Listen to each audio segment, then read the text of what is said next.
propagate nating rubber tree dahil ito yung pinakamaraming ugat, kaya ito yung uunahin natin at naka-ready na talaga. Tuloy natin.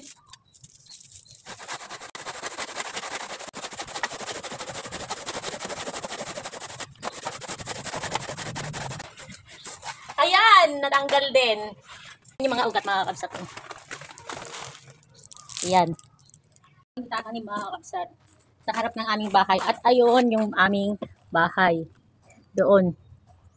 Sobrang layo. At dito ko naman itatanim. Sa harap mismo. Malapit sa kalsada. Ang init.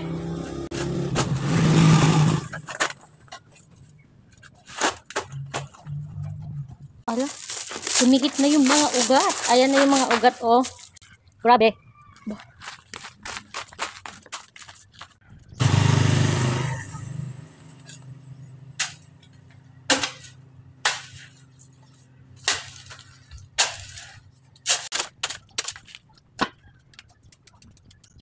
Yan, tapos na.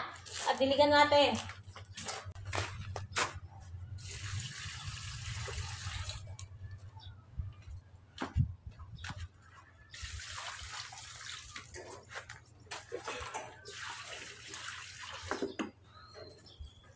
Okay na.